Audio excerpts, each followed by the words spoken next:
할렐루야. 화창하고 따스한 봄날 주님 앞에 나와 예배를 드리시는 우리 모든 능력교회 가족 여러분, 주님 이름으로 축복하고 사랑하고 환영합니다.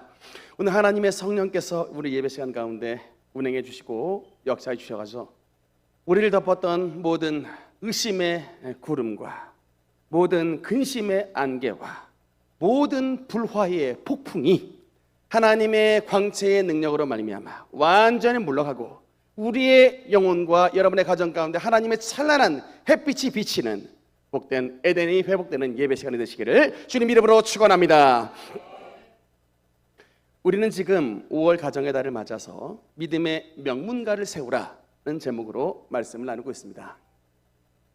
사실 우리 대부분은 비록 유대인의 명문 가문이었던 로스차일드 가문이라든지 또는 미국의 명문가 록펠러 가문 같은 그런 막대한 재력을 가진 가문이 못 돼도 또 케네디 가문이나 또 부시 가문 같은 그런 대대로 대통령과 정치인들을 배출하는 그런 정치 명문가 같은 가문은 못 돼도 하나님은 이름 없는 촌부 아브라함을 들어서 그와 언약을 맺으시고 그의 아브라함과 이삭과 야곱이라고 하는 명문 가문을 통하여 하나님의 나라를 완성하실 예수 그리스도를 이 땅에 보내주시는 그런 은혜를 베푸시는 분. 그래서 하나님이 가장 주목하시는 것은 바로 신앙의 사람이요, 신앙의 공동체요, 신앙의 가족이라는 것을 성경에서 말씀하고 있는 것입니다. 그래서 우리가 이번 5월 가정의 달을 통해서 우리 가정 가운데 성취되어야 되는 비전은 바로 하나님의 신앙의 가문으로 쓰게 하여 주옵소서. 믿음의 명문가가 되게 하여 주옵소서. 이런 신앙의 비전으로 세워주시는 여러분의 가정 되시기를 주님 이름으로 축원합니다. 그러면 어떻게 우리가 믿음의 명문 가문을 이뤄갈 그런 좋은 가정으로 세워줄 수 있는가? 오늘은 그에 관해서 이제 두 번째 주제에 대해서 말씀을 드리겠습니다. 오늘 본문 에베소서 6장 2절 말씀 우리 한번 같이 읽겠습니다. 시작. 내 아버지와 어머니를 공경하라. 이것은 약속이 있는 첫 계명이니. 아멘. 하나님은 믿음의 명문가를 이룰 가장 중요한 신앙 원리로서 또 무엇을 우리에게 가르쳐 주시냐? 우리의 부모님, 우리의 어르신들을 공경하는 효도의 정신으로 여러분의 가정을 세우라라고 주님은 우리에게 명령하시고 있는 것입니다. 어떤 분들은 이 효도 사상의 원조를 공자님, 유교 이런 것으로 생각을 하시는 분이 있습니다. 그런데 여러분, 공자님이 언제 출생하신 분이냐면 대략 BC, 기원전 550년 정도의 분이십니다. 그런데 오늘 본문의 말씀은 바울이 자기의 말을 한 것이 아니라 모세의 10계명을 인용한 말씀인데, 그러면 모세는 언제적 인물이시냐? BC 1500년 전의 인물입니다. 공자님보다 적어도 900년, 많게는 1000년 정도 앞서신 분이 이제 모세인데, 뭘 말씀하고 싶으냐? 효도의 사상은 원조가 유교가 아니라 바로 성경 말씀이다. 바이블이다. 여러분, 이것이 하나님의 말씀이라고 여러분께서 기억해 주시기 바라는 것입니다. 얼핏 보면은 유교에서 말하는 효와 기독교의 효가 비슷할 것 같다는 생각이 듭니다. 물론 부모님을 공경하고 잘 모셔라 라고 하는 어떤 큰 틀에서는 비슷한 의미일 수 있는데, 조금 자세히 들여다보면 유교에서 가르치는 효와 우리 기독교 효 사상에 굉장히 큰 차이점이 있는 것을 알 수 있습니다. 유교에서 가르치는 효도의 특징이 뭐냐라고 질문한다면 저는 이것을 말하고 싶어요. 죽은 자에 대한 효를 강조한다라는 겁니다. 기독교의 효의 차이는 뭐냐면 살아계신 분에 대해서 효도하는 것이 바로 기독교의 효라면, 유교의 효는 살아계신 분으로 마무리하지 않고 돌아가신 분에게도 효를 다해야 된다라고 가르치는 것이 여러분 유교교의 특징입니다. 우리나라 근현대사 이야기를 보면요, 우리 조선 땅에 선교사님들이 들어오셔서 사진과 여러 역사적인 기록을 남겨두신 이제 기록물들이 있는데, 제가 자주 읽는 책 가운데 윌리엄 게일이 쓴 코리안 스케치라고 하는 책이 있습니다. 그 당시 1890년도 정에 들어오셨는데 1890년도 1900 초반년도에 우리 조선의 모습을 마치 스케치하듯이 그림을 그리듯이 소상히 밝혀놓은 책이 바로 게일 선교사님이 쓴 코리안 스케치라는 책이 있는데 그 책 안을 읽어보니까 이런 일화가 적혀 있습니다. 선교사님이 조선 땅에 1890년도 후반에 들어오니까 이게 제일 처음에 발을 디디고서 이 손을 코에서 뗄 수가 없다는 거예요. 너무 냄새가 나가지고 이게 도대체 무슨 냄새냐? 너무 깜짝 놀랐는데 알고 보니까 도성 온 시내, 한양 시내 도처에 시체 썩는 냄새가 진동을 하는 거예요. 이게 도대체 무슨 일이냐? 왜 한양 시내 도처에 왜 시체 썩는 냄새가 이렇게 나는가 봤더니 아니 지금 전쟁이 난 것도 아니고 역병이 도는 것도 아닌데 왜 시체 썩는 냄새가 이렇게 나는가 봤더니 알고 보니까 돌아가신 부모님이 계신데 돌아가신 부모님 몇 자리 좋은 자리 하겠다고 여러분 풍수지리 아시죠? 명당. 우리 여기 오부자로가 굉장히 명당 쪽에서 부담이 많은데 이거 명당 못 구했다고 여러분 자식들이 돌아가신 부모님에게 최대로 효도하는 게 돌아가신 부모님 좋은 명당에 앉히는 게 그게 효도인데 그 자리를 못 구해가지고 아흘에 열흘 동안 시신을 놔두는데 여러분 문제는 8월 달에도 매장을 하지 못하고 그냥 온 집들마다 돌아가신 부모님을 매장하지 못하고 있으니 한양시내 도처가 시체 썩는 냄새가 진동해가지고 이런 일들이 효도라고 하는 이름으로 자행됐던 나라가 조선이었습니다. 여러분 효사상은 좋은 거예요. 그런데 호세아 선지자가 여러분 말을 하고 있습니다. 호세아 6장 말씀에 보면 4장 6절 말씀에 보면 한번 같이 읽겠습니다. 시작. 내 백성이 지식이 없음으로 망하는도다. 내가 지식을 버렸으니. 여러분 문제가 뭐냐? 하나님의 지식이 없는 거예요. 뭐가 효인지를 효도가 뭔지에 대한 정확한 여러분 지식이 모자라니까 그냥 자기의 마음대로 섬기는 겁니다. 여러분 돌아가신 부모님에게 산 진수성찬 산의 진미를 가져다 드려 보세요. 진짜 드실 수 있는가? 효도의 정의 데피니션은 살아계실 때예요. 살아계실 때 부모님 아픈데 돌아봐 드리고 물질 어려우면 돈 드리고 가서 안부 전화 많이 해드리고 살아계실 때 좋은 음식 먹게 드려야지. 살아계실 때는 그렇게 불효하다가 돌아가시고 나니 좋은 묘자리 찾겠다고 막 묘자리 찾아드리고 뭐 제사 지내겠다고 하는 것 전부 다 여러분 사탄 역사예요. 근데 이런 지혜와 지식이 없으니 효도로 시작했던 조선이 세상에서 가장 못 사는 나라로 전락했던 것이 여러분 바로 우리나라의 역사였습니다. 여러분 왜 우리에게 주의를 주셨는가? 왜 하나님의 말씀을 듣게 하시는가? 주일 예배 시간을 통해서 하나님의 아는 지식이 여러분의 삶 가운데 정립되라고 하시는 것입니다. 내 생각과 전통으로 신앙생활을 하는 것이 아니라 하나님의 말씀으로 바로 설 때에 대한민국에 하나님의 은혜가 임하고 여러분의 가정 가운데 하나님의 축복이 나타난다는 것을 믿으시기 바라는 것입니다.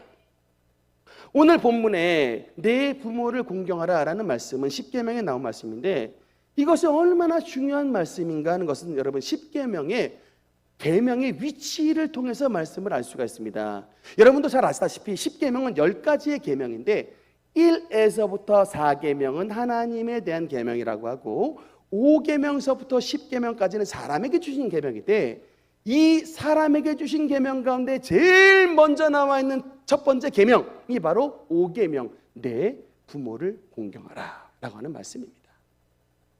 그리고 여러분 이 5계명은 하나님에 대한 계명과 사람에 대한 계명을 연결해주는 다리 브릿지의 역할을 하는 것입니다. 여러분 이게 무슨 말씀을 하는 거예요? 너의 부모님도 제대로 효도하지 못하고 섬기지 않는 사람은 하나님을 제대로 섬길 수 없다라는 것을 여러분 분명히 말씀하는 거예요. 보는 바 너희 부모님에게도 효도하지 못하는 사람이 보지 못하는 바 아버지께 어떻게 충성하겠는가? 라고 성경이 십계명의 배치를 통하여 말씀하시는 것입니다.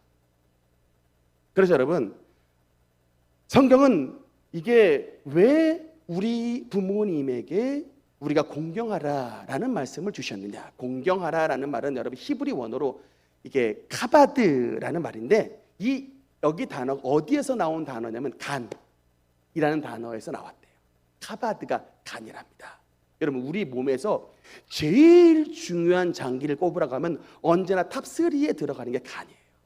심장과 여러분, 그러니까 오장육부 할 때 심장, 간, 폐, 위 이런 것들은 정말 중요한 기관인데 특히 여러분 오늘날 이 간이 손상이 굉장히 많아요. 왜냐하면 간은 침묵의 장기이기 때문에 이게 나빠진 것을 여러분 이렇게 잘 알 수가 없답니다. 그래서 이게 통증이 딱 나타날 때에 병원을 찾아가 보면 대부분 막 간의 70% 이상이 망가진 경우를 굉장히 많이 보기 때문에 여러분 오늘 말씀을 들으시는 성도 여러분 병원 자주 찾아가셔서 건강 체크업 하시기 바랍니다. 아멘입니까? 카바드, 간이라는 의미에서 나왔어요. 그러니까 우리의 몸의 중요한 간 장기를 우리가 중요하게 여기듯이 부모님을 그렇게 공경하라는 거예요. 너의 오장육부를 소중히 여기듯이 우리 부모님을 그렇게 소중히 여겨라라고 말씀하시는데 여러분 그 이유가 뭐냐면요, 성경에서 부모님을 일단 공경하라라고 하는 말씀은 그 이유를 한마디로 말하면 부모님은 저와 여러분에게 생명을 주신 분입니다. 생명의 수요자세요. 그 생명은 하나님으로부터 왔지만 그 하나님의 생명의 통로가 바로 우리 부모님이라는 하는 관문을 거쳐서 우리 이 세상에 태어난 사람들입니다. 단순하게 낳은 것만이 아니라 여러분 길러주셨습니다. 어린아이는 태어난 지 30분이 됐을 때 30분 동안 아이를 그냥 가만히 냅둬도 아이는 그냥 죽을 수 있답니다. 반드시 태어난 지 30분 안에 옷을 덮어줘야 되고 또 보호를 해줘야 됩니다. 그리고 어린아이가 특성이 뭐냐면 이게 뭐든지 입에 넣는 습성들이 있어요. 그냥 먹을 것도 입에 넣지만 그냥 방바닥에 궁글러 댕기는 거 다 막 넣고 심지어는 막 동전이건 뭐건 막 다 입에 넣어버리는 습관들이 있습니다. 그러니까 항상 뭐 해야 돼요? 어린아이 옆에서 지켜봐야 되는 거예요. 제가 음식을 잘 먹는지 또 먹지 말아야 될 것이 혹시 입에 들어가지는 않는지 항상 옆에서 돌아보고 감시해주고 좋은 거 먹여주고 여러분 저와 여러분 다 이런 사랑을 받고 오늘 여기에 있는 것입니다. 그게 우리에게 기억이 안 날 뿐이지 여러분 그 사랑과 은혜를 받아서 지금 저와 여러분이 지금 있는 거예요. 우리의 생명은 거저받은 것이 아니라 우리의 기본적으로 부모님의 무궁한 수고와 헌신의 과정을 통해서 우리가 생명을 공급받았기 때문에 우리에게 생명을 공급해 주신 부모님을 마땅히 공경하고 마땅히 잘해드리는 것은 성경 기독교의 정신인 것입니다. 그런데 이제 한 가지 의문이 있습니다.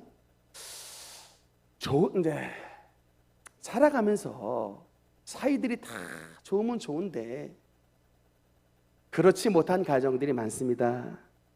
그래서 좋은 부모님을 공경하는 것 별로 문제가 없는데 신앙이 없거나 또는 신앙이 있다 해도 우리에게 살면서 많은 상처를 주고 많은 삶의 고난을 선사한 우리 부모님의 경우 우리는 이 계명을 어떻게 지켜야 할까라고 하는 의문이 들 수가 있습니다. 그런데 여러분 부모님에 관해서 성경 공경에 대한 말씀이 출애굽기 20장과 오늘 본문인 에베소서 6장에 두 군데에서 말씀을 하는데 두 군데의 말씀을 다 살펴보면 부모 공경에 있어서 여러분 놀랍게도 조건이 없어요. 좋은 부모를 순종하라 이런 게 없어요. 너 잘 대해주는 부모를 공경하라. 친절한 부모님에게 공경하라. 유산 많이 물려주는 부모를 공경하라. 그런 말씀이 없습니다. 그냥 기본적으로 부모면 공경하는 것이 바른 태도다. 이렇게 말씀을 합니다. 그런데 여기 한 가지 더 오늘 본문에 보면 어떻게 순종할 것이냐에 대해서는 자녀들아 주 안에서 너희 부모에게 순종하라. 주 안에서라고 하는 말씀이 있습니다. 여러분 이게 주 안에서 여기가 굉장히 좀 효도의 정신에 있어서 중요한 말씀인데 예를 들면 살다 보면 이런 경우들이 있습니다. 하나님의 계명과 부모님의 뜻이 상충이 될 때가 있습니다. 예를 들면 하나님은 조상 제사나 우상 숭배를 금하시는데 부모님은 자꾸 가서 불쌍하게 절하라고 해요. 자꾸 가서 조상 제사하라고 합니다. 이렇게 하나님의 말씀과 부모님의 어떤 주장이 상충할 때에 여러분 어떻게 해야 되겠는가? 성경에 부모님께 순종하라고 했으니 저는 가서 불쌍하게 절하겠습니다. 이렇게 하지 말라는 거예요. 기준을 너의 육신의 부모보다 주 안에서 엔 크리스토 인 크라이스트 주님 안에서 부모님을 순종하는 계명을 이루라고 말하는 것입니다.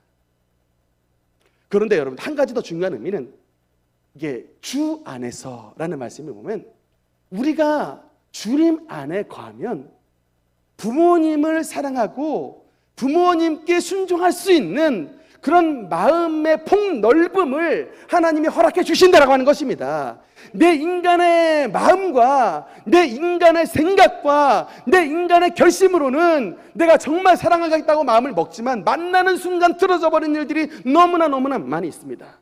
근데 여러분 in Christ 우리가 주님 안에 들어가고 정말로 하나님의 부어주신 능력을 힘입으면 사랑하기 어려운 우리의 부모님도 존경하기 어려운 우리의 부모님도 그리스도의 사랑으로 사랑하고 존경해서 내가 먼저 은혜를 공급해 주는 참된 효도의 정신을 바랄 수가 있게 된다라고 말씀하시고 있는 것입니다. 제가 김기성 목사님의 이 설교 가운데에 잘잘법이라고 하는 게 목사님들이 나와서 말씀하시는 강연을 듣다가 참 가슴이 아픈 이야기를 들었습니다. 혹시 여러분의 가정도 이런 것들에 해당이 되시는 분인지 모르겠는데 질문이 나오는 거예요. 질문이. 이제 목사님이 질문한 거 질문 내용을 한번 제가 좀 읽어드려 보겠습니다. 어린 시절 심각할 정도의 가정 폭력 속에 자라났습니다. 그로 인해 죽을 고비도 몇 번 넘긴 것 같습니다.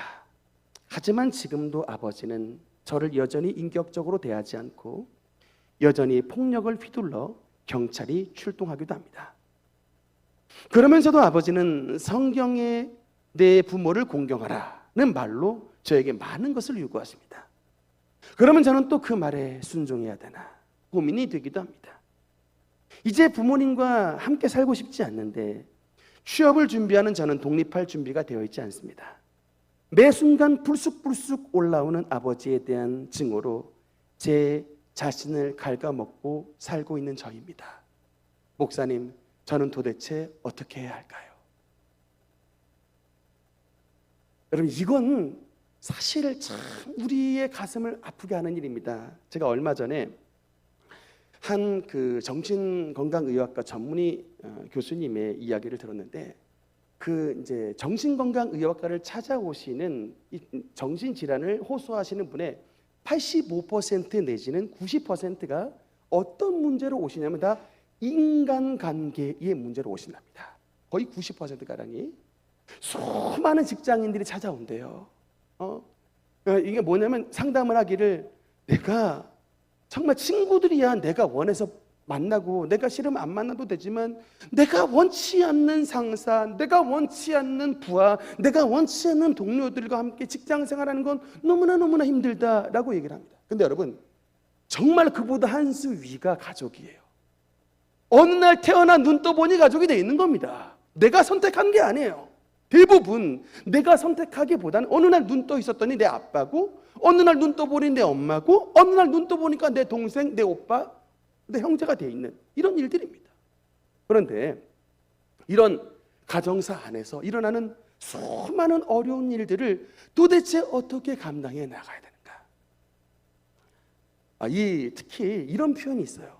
가정 안에서 부모님께 폭력을 당하는 아이는 뭐라고 말하냐면 마치 고향을 잃어버린 사람과 같다는 표현을 하더라고요. 우리가 어느 고향을 생각하면 항상 돌이켜 가고 싶은 곳, 항상 내 마음에 따뜻한 안식처 이런 느낌이 드는데 부모님으로부터 심한 이렇게 폭력 속에 심한 가정 폭력 속에 자랐던 아이들은 이런 이 가정의 고향을 상실한 것 같은 그런 아픔을 갖고 있어서 참 이런 것이 지금 대한민국의 가정 안에 너무나도 많이 벌어지고, 그래서 제가 사실 이번에 설교를 준비하면서 유튜브 자료들을 굉장히 많이 봤는데, 가출 청소년들이 여러분 대한민국 안에 얼마나 많이 있나 모릅니다.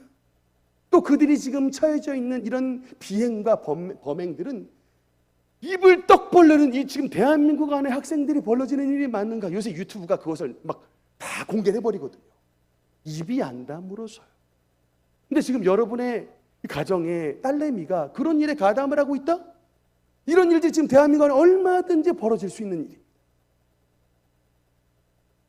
그래서 사실은 이런 부모님으로부터 폭력을 당했던 그 사람들 가운데 여러분 니체, 또 뭐 볼테르, 또 쇼펜하우어 이런 사람들은요 다 이제 무신론자인데, 알고 보니까 어릴 때부터 여러분 아버지의 사랑을 받지 못하고 그런 어려운 가정 속에 태어나는 아이들인데, 이 가정의 문제가 뭐냐면 아버지의 사랑이 하나님 아버지의 사랑을 연결해주는 브릿지의 역할을 하는데, 대부분 어릴 때로부터 아버지에게 이게 버림을 받거나 심한 가정폭력을 당한 애들은 하나님 아버지의 사랑으로 연결되는 브릿지가 끊겨진 상태라는 거예요. 그래서 가정폭력은 사탄적이다 라고 말을 합니다. 여러분, 훈계랑 폭력은 다른 거예요. 이건 정신 차리셔야 됩니다. 여러분, 오늘 본문 말씀에 부모님께 순종하라고 1절에 말하지만 4절 말씀에 보면요 뭐라고 말씀을 하냐면, 또 아비들아 너희 자녀를 노엽게 하지 말고 라고 말합니다. 오직 주의 교훈과 훈계를 양육하라. 그러니까 아이를 양육을 하는데 하나님의 대리자로서 잘못된 것을 바로 잡는 것이 바로 주님의 교훈과 훈계지, 이성을 잃어가지고 잡히는 모든 걸 휘둘러 버리고, 여러분 이거는 경록해 하는 거예요. 폭언을 막 내버린다, 경록해 하는 겁니다. 여러분 저도 어릴 때 생각해 보면 뭐 가정에서는 뭐 그렇게 매를 많이 맞고 자라진 않았지만 학교에 가보면 학교에서의 일이 기억이 나요. 지금은 이제 어른이 됐기 때문에 그때가 회상이 되는데, 제가 성격이 까불이어가지고 선생님한테 굉장히 많이 맞았던 것으로 기억을 하는데, 근데 많이 맞았지만 그 많이 때렸던 선생님 굉장히 기억이 나고 나중에 자주 찾아갔어요.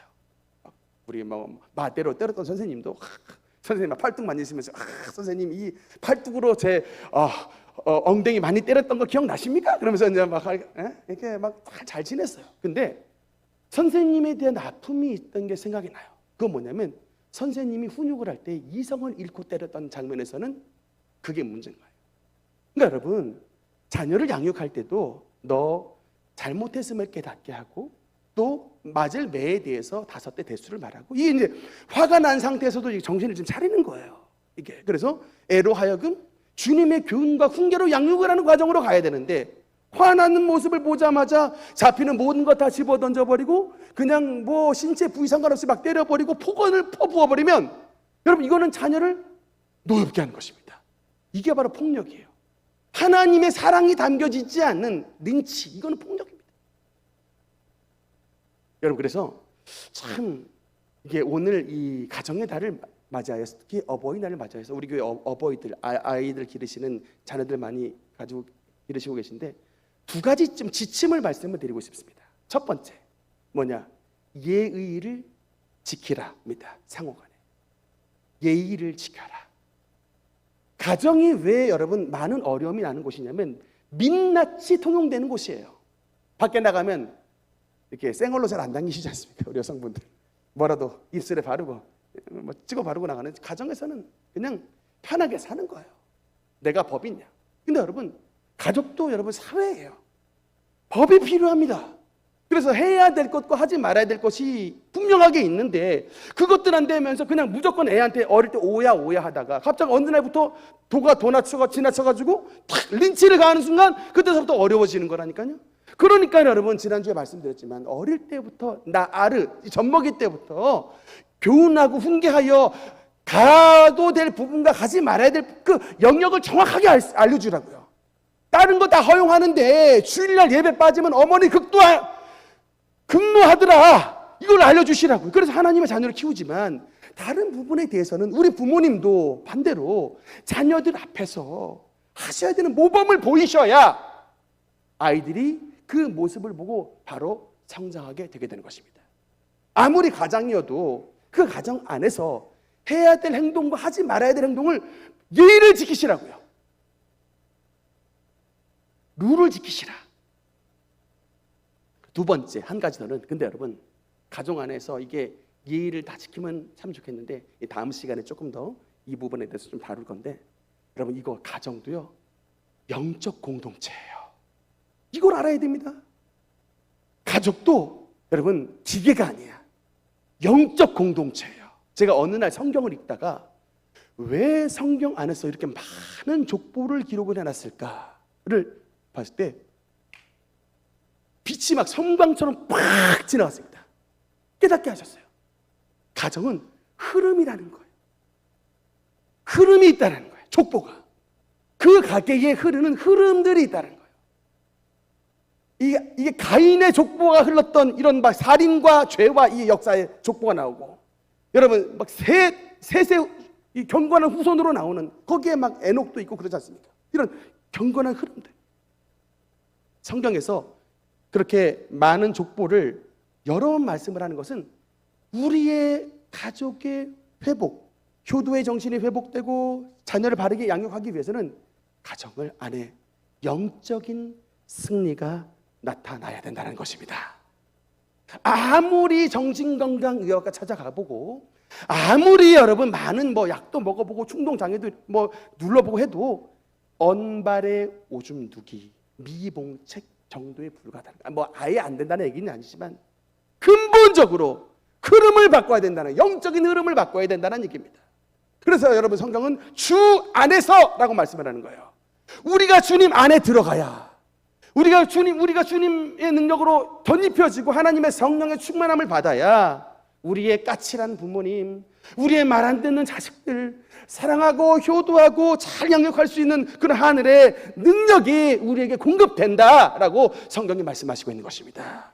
여러분, 그래서 예의를 지키는 것 중요하지만 그것이 완벽한 대답은 안 되는 건 우리 온 가족 공동체가 날마다 하나님을 향하여 더 전진해 나가 새로운 에덴을 꿈꾸는 공동체로 돼야 된다는 거예요. 남을 자꾸 지목하면서 남의 흉과 허물을 말하는 사람이 아니라 자신의 허물을 아버지 앞에 아뢰고 그 허물을 고치기에 애쓰는 공동체가 될 때 그곳에 하나님의 놀라운 에덴의 축복이 나타나게 된다는 것을 믿으시기 바라는 것입니다. 여러분, 특별히 오늘 본문 3절 말씀에 보면 3절 한번 같이 읽겠습니다. 시작. 이로써 내가 잘되고 땅에서 장수하리라.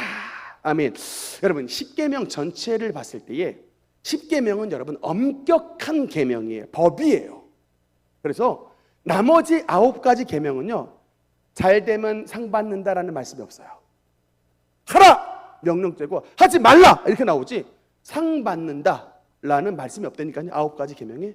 근데 딱 하나, 십계명 전체에서 딱 하나의 하나님이 상급이, 하나님의 은혜와 축복이, 블레싱이 약속된 말씀이 있는데 그것이 바로 5계명입니다. 내 부모를 공경하라. 내 아버지와 어머니를 공경하면 이로써 내가 잘되고 땅에서 장수하리라. 잘되는 축복과 여러분 장수의 은혜를 하나님께서 효자들에게 공급해 주신다라고 약속하고 있는 것입니다. 그러면 혹시 인생 가운데 지금 살아가는데 일이 안 풀려, 일이 너무나 안 풀리고 되는 일이 없다라고 생각했을 때 여러분 뭐를 한번 돌이켜 보셔야 되냐면, 내가 지금 우리 효자 효녀로서의 삶을 살고 있는가? 라고 한번 자신을 돌이켜 봐야 되는 거예요. 효도하면 축복 주신다라고 한다면 불효하면 은혜를 누리지 못한다라고 하고 있으니 어떻게 해야 되겠습니까? 오늘부터라도. 여러분, 그래서 여기 이 부모를 공경하라라고 하는 말이 여러분 헬라어 시제로 현재형으로 되어 있습니다. 왜 현재형으로 되어 있을까요? 지금 하라는 거예요. 예배를 마치고 돌아가서 그냥 내일 하거나 한 달 있다 하거나 1년 후에 하지 말고 말씀을 들은 지금 하나님의 효도의 정신을 바라라고 하는 것입니다. 오늘 예배 마치고 집에 돌아가서 하나님 앞에 효도의 정신을 나타내는, 부모님 돌아가셨으면 주변의 어르신들한테 잘하시면 돼요. 우리 모든 능력과 성도님 되시기를 주님 이름으로 축원합니다. 제가 지난주에 다윗 이야기를 잠깐 말씀을 드렸는데, 다윗은 여러분 시편 27편에 내 부모는 나를 버렸으나 라는 말씀이 있습니다. 이 구절 때문에 다윗은 어릴 때부터 아픔이 있었던 사람이었다라고 말씀드렸죠. 그래서 아들을 낳았을 때에 암논, 또 뭐 압살롬, 아도니아에 이르기까지 다 그냥 네가 왜 그렇게 하였느냐라고 한 번도 섭섭하게 하지 않았던, 그렇게 키웠을 때 아들이 잘못 양육됐다, 다윗의 아픔에 대한 이야기를 했는데, 그렇게 아픔이 있었던 다윗이지만 여러분, 이랬던 다윗이 나중에 어려움을 당했을 때에 어떤 행동을 하시는지 아십니까?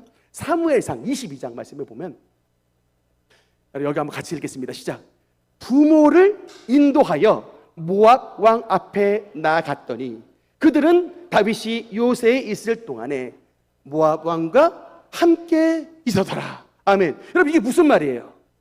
내 부모는 나를 버렸으나라고 시편 27편에 부모님에 대한 섭섭함이 분명히 있었던 다윗이지만, 이렇게 사울 왕에게 쫓겨당겨서 온 가족의 여러분 안위가 지금 보장이 안 됐던 때에 다윗은 자신의 부모님을 어디에다 놔뒀다? 뭐 살든지 죽든지 알아서 하세요 가 아니라 모압 왕에게 찾아가서 나 앞으로 이스라엘에게 왕 될 사람이니 나의 부모님의 안위를 책임져 주시면 내가 반드시 모압 왕 당신에게 후사하리이다 라고 한 거예요. 어떻게 했다는 얘기입니까? 그 어려운 형국 속에서 자신을 과거에 버렸던 그 부모님을 모압 왕에게 데리고 가서 그 안위를 책임지게 했다는 것이죠. 여기서 훌륭한 다윗이 나왔다니까요. 여러분, 나를 박대한 우리 부모님 고통 좀 겪어보세요 라고 했다면 성경 안에 있는 다윗은 없습니다. 내 부모는 나를 버렸으나 했지만 그래도 그 부모님이 나에게 생명을 주신 분이시기 때문에 나는 하나님의 말씀 아래서 나의 책임을 다하겠습니다 라고 하면서 쫓겨가는 가운데에 모압 왕에게 그 부모님을 맡기고 의탁하여 그 부모님의 생명을 보존했던 다윗. 그랬더니 여러분 어떻게 됐습니까? 이로써 내가 잘되고 땅에서 장수하게 됐던 것입니다. 이것이 바로 신앙의 힘이에요. 손에 본 대로 손에 다 갚고 부모님에게 억울한 것 내가 다 갚겠다 이래가지고 여러분 어떻게 가족 공동체가 하시겠습니까? 여러분 마태복음 5장의 산상수훈에 하시는 말씀이 뭐예요? 그리스도인은 세상의 사람들과 다른 법을 가져야 된다는 것입니다. 세상 사람들은 이웃을 사랑하고 원수를 미워하라고 했지만 내가 너희에게 말하노니 원수를 사랑하라고 말하잖아요. 그게 뭐냐면 너를 박대하는 자에게 선을 베풀어서 그 흑암이 물러가게 하고 그 흑암이 있는 곳에 그리스도의 광채가 비치는 하나님의 에덴으로 바꾸라. 여러분, 이것이 바로 주님께서 저와 여러분에게 주신 하나님의 계명의 말씀인 것입니다. 이 사랑은 하나님의 능력이 우리에게 충만히 부어지게 되면 하나님의 성령 충만함을 우리에게 덧입혀질 때에 그런 담력과 용기가 여러분의 삶 가운데 나타나게 되게 되는 것이고, 그런 담력과 용기로서 여러분이 먼저 용서하고 여러분이 먼저 사랑하면 그곳에 놀라운 하나님의 에덴의 꽃이 활짝 피게 된다는 것을 기억해 주시기 바라는 것입니다. 사진 잠깐 한번 볼게요. 최성규 목사님, 인천에 가면 인천 순복음교회라는 곳이 있는데 우리나라 기독교와 효 사상을 이제 합쳐서 효 운동을 벌이시는 목사님이신데, 그래서 이분이 좀 재밌는 얘기를 하셨어요. 왜 효 운동을 하셨는가 봤더니, 여러분 옛날에 1995년 6월 29일에 대한민국을 깜짝 놀라게 했던 사건이 발생됐던 거 혹시 기억하십니까? 삼풍백화점 붕괴 사건이 일어났었는데, 그 폐허 더미 속에 13일 만에, 아니 17일 만인가? 사람들이 발견이 돼가지고, 그때 제가 기억하기에 어떤 사람이 당신 뭐 먹고 싶습니까? 기자가 물어봤는데 아마 그중 하나가 뭐 라면 먹고 싶어요 이런 얘기했나 봐요. 그래서 아마 그 당시에 삼양라면에서 그 얘기했다고, 라면을 평생 먹을 수 있는 뭐 권한을 줬다는 얘기를 하여튼 뭐 들었었던 적이 있는데, 그 보니까 그들이 다 기독교인도 아니었고 기독교인도 아닌데 폐허 더미 속에서 살아났다는 것이죠. 그래서 이 최성규 목사님이 확인해 보니까 이 세 청년의 공통점이 뭐냐? 다 효자 효녀였더라. 이런 공통점이 있더랍니다. 그리고 여기에 이제 은혜를 받으셔가지고 우리나라에 이제 효 운동을 벌이셨는데, 지금 이제 뭐 성산 효 대학원 대학교라는 것도 좀 차리셔가지고 HYO 효 운동을 하시더라고요. Harmony of Young and Old. 젊은 사람과 나이 드신 분들의 하모니를 이루자라고 이제 효 운동을 하시는데 참 뭐 의미가 있다고 봅니다. 그러니까 여러분, 그러니까 여러분의 삶 가운데 하나님의 효를 삶 가운데 증명하셔서 정말 이로써 내가 잘되고 땅에서 장수하리라, 하나님의 은혜를 누리게 되시기를 바라는 것입니다. 마지막 말씀 한 가지, 부모님 사랑에 대한 이게 간증 하나 있는데 말씀을 좀 드리겠습니다. 어떤 아이가, 좀 예전에 신문에 나왔던 내용인데, 어떤 아이가 미국에 이제 입양이 됐는데 좋은 가정으로 이제 미국에 입양이 됐답니다. 옛날에는 우리나라 6.25 때만 해도 너무나도 이 전쟁 고아가 많아가지고 그 미국으로 뭐 프랑스로 막 입양을 간 아이들이 굉장히 많이 있었는데, 나중에 이제 크니까 자의식이 생기는 것이죠. 근데 이제 아버지를 보니까 서양인인데 자신의 얼굴을 거울 속에 보니까 자기는 동양인이라 이거야. 나 입양됐구나 라는 것을 이제 생각을 했는데, 이 아이의 마음속에 항상 들었던 마음이 뭐냐, 어떻게 엄마라는 분이 나를 이렇게 버릴 수가 있는가 라고 하는 의문이 언제나 들었답니다. 그래서 항상 그 부모님, 자기를 잘 키워주는 뭐 양아버지, 양어머니한테 불만을 토로할 수 없으니까 뭐 착한 아들인 척 했지만 항상 자기를 버린 어머니에 대한 원망과 이 미움이 마음 한켠에 있었는데, 양아버지가 이제 고등학교를 졸업시키고 그에 맞는 첫 번째 겨울을 이 아이를 비행기에 태우고 한국으로 왔답니다. 어디를 가는지 말도 안 하고 그냥 시골길로 운전을 해가지고 계속해서 깊은 시골 안으로 들어가더랍니다. 그래서 이제 여기에 내려라, 아들 보러 여기에 내려라, 딱 내렸답니다. 그래서 이 아이 아버지가 아이에게 했던 말이, 이곳이 내가 너를 처음으로 만난 자리다. 아마 철원 산골 정도 됐던 것인 것 같은데, 알고 보니까 이 부모님이 선교사 부부셨는데, 선교사님이셨는데 6.25 전쟁 때, 1.4 후퇴 때 막 중공군이 개입을 해가지고 막 이북에 계셨던 분이 막 이제 그야말로 피난 행렬로 막 이제 후퇴하고 있는데, 갑자기 선교사님 사모님이 막 가다가 갑자기 막 여보 차 세우라고, 애기 울음소리가 들린다. 무슨 말도 안 되는 소리 하느냐, 분명히 애기 울음소리 들린다, 차 세우라고. 그래서 가서 봤더니 그 울음소리 정말 나더랍니다. 가서 봤더니 한 젊은 여인이 벌거벗은 채 돌아가셨는데, 그 아이를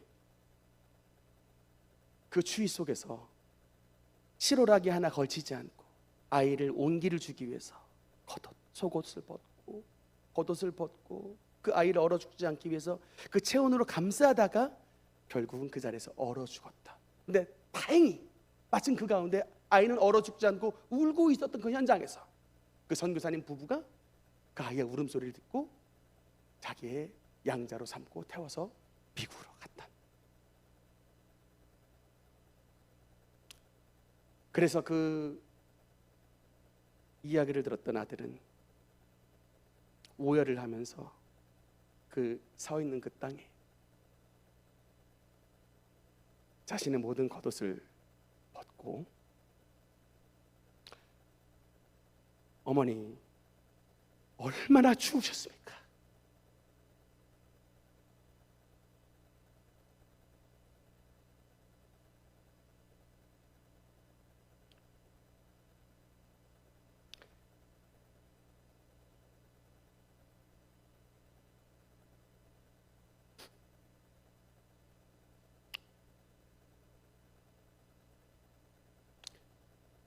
이 사랑 덕분에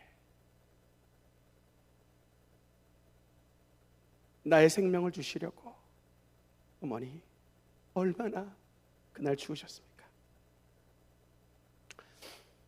사랑하는 성도 여러분, 우리가 이 육신의 부모도 그 사랑하신 자식을 위하여 우리에게 이런 사랑을 주셨는데, 여기에서 우리가 무엇을 깨달을 수가 있느냐? 하나님이 우리를 얼마나 사랑하셨는지, 하나님의 독생성자 예수 그리스도를 십자가에 내어주시는 그 애산의 산고를 치러주심으로 저와 여러분을 하나님의 자녀로 삼아주시고, 우리가 하나님을 아버지라고 부를 수 있는, 하나님을 우리의 삶의 부모님으로 모실 수 있는 하나님의 기적과 은혜가 나타나게 되었다라고 말씀하고 있는 것입니다. 오늘 우리의 심령 가운데 우리의 영혼의 부모이신 예수 그리스도의 사랑을 힘입어서 여러분의 삶 가운데 우리의 모든 사랑하는 부모님과 모든 어르신들을 잘 섬기는 사랑과 효도의 공동체가 되어주시기를 주님 이름으로 축원합니다. 기도하시겠습니다.